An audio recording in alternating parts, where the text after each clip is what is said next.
Apakah saya sudah menjadi umat Katolik yang rendah hati karena rahmat sakramen pembaptisan yang saya terima?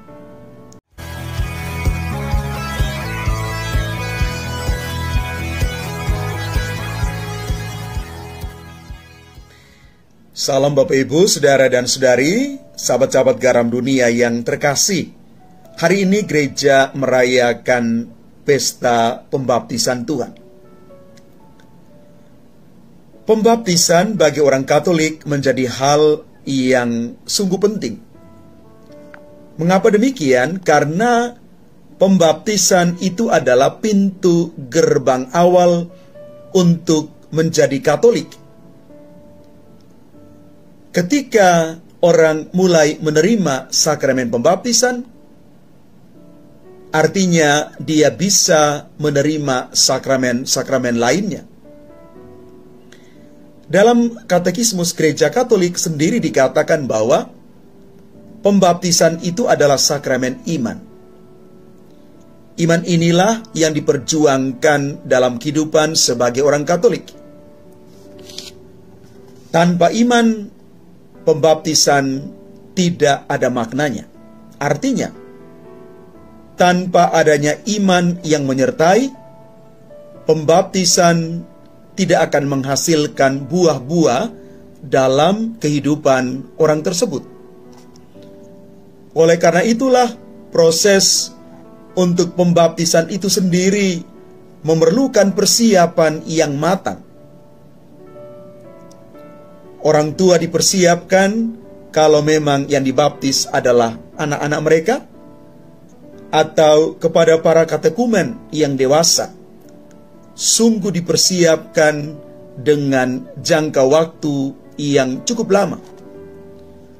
Persiapan yang diisi dengan pelajaran berhubungan dengan pemahaman tentang iman Katolik yang benar. Persiapan inilah yang seringkali disalah tafsirkan bahwa menjadi Katolik itu sulit.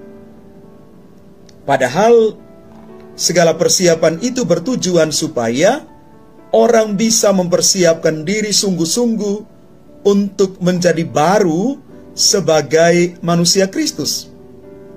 Persiapan yang membuat seseorang secara sadar tahu dan mau menjadi pengikut Kristus.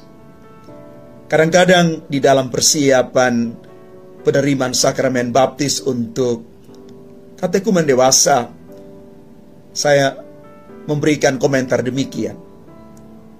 Ada orang yang mengatakan menjadi Katolik itu sulit karena persiapannya panjang. Lalu saya mengatakan begini, kalau sulit, itu artinya Katolik. Mungkin satu ungkapan yang kelihatan biasa-biasa saja. Sekali lagi, kalau persiapan panjang dan kelihatan sulit, itulah Katolik sesungguhnya. Karena keseriusan Gereja Katolik mempersiapkan orang untuk menerima sakramen baptis dan selanjutnya sakramen-sakramen lainnya. Bapak, Ibu, Saudara dan Saudari yang terkasih, pada hari ini gereja merayakan pesta pembaptisan Tuhan. Yesus yang adalah Tuhan, anak Allah itu ternyata juga menerima pembaptisan. Lalu pembaptisan Yesus ini mempunyai arti apa bagi seorang putra Allah? Pembaptisan Yesus oleh Yohanes Pembaptis dalam Injil hari ini harus digarisbawahi. Tujuannya itu bukan untuk menghapus dosa-dosa dan tanda pertobatan dari Yesus. Justru pembaptisan Yesus ini adalah pintu gerbang pernyataan keilahian Yesus sendiri sebagai putra Allah. Lewat pembaptisan, Roh Kudus turun dan menyatakan bahwa Yesus adalah putra Allah. Inilah perbedaan pembaptisan Yesus dengan pembaptisan yang dilakukan untuk orang biasa. Melalui fenomena ini, Yesus menunjukkan bahwa pembaptisan itu penting dalam kehidupan orang Kristiani. Bagi Yesus sendiri, pembaptisan ini adalah sikap solider dari dirinya untuk manusia. Bukan solider dalam kedosaan manusia, karena Yesus tanpa dosa. Lebih dari itu, pemberian diri dalam pembaptisan menjadi kunci untuk menerima pembaptisan dengan baik. Bapak Ibu saudara-saudari yang terkasih,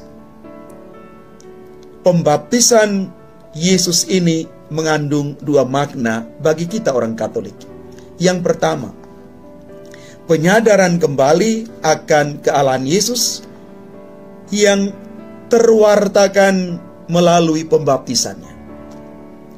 Hal ini menuntut para pengikutnya untuk lebih melihat kerendahan hati Yesus yang mau dibaptis oleh Yohanes Pembaptis. Kerendahan hati yang justru membuat nama Yesus dilambungkan oleh Allah melalui Roh Kudus. Inilah putra yang kukasihi, inilah anak yang kukasihi, kepadanyalah aku berkenan. Yang kedua, pembaptisan kita yang kita terima adalah sebuah anugerah yang perlu disikapi dengan sikap tanggung jawab untuk senantiasa melakukan pertobatan pribadi di dalam setiap kesempatan hidup kita. Bapak, Ibu, saudara dan saudari yang terkasih, apakah saya sudah bersikap sebagai orang yang layak untuk menerima pembaptisan itu? Apakah saya sudah menjadi umat Katolik yang rendah hati karena rahmat sakramen pembaptisan yang saya terima? Semoga pembaptisan yang kita terima sungguh-sungguh mengubah kita menjadi baru di dalam Tuhan, dan semoga juga kita tetap berkenan sebagai putra-putri kesayangan Tuhan sendiri.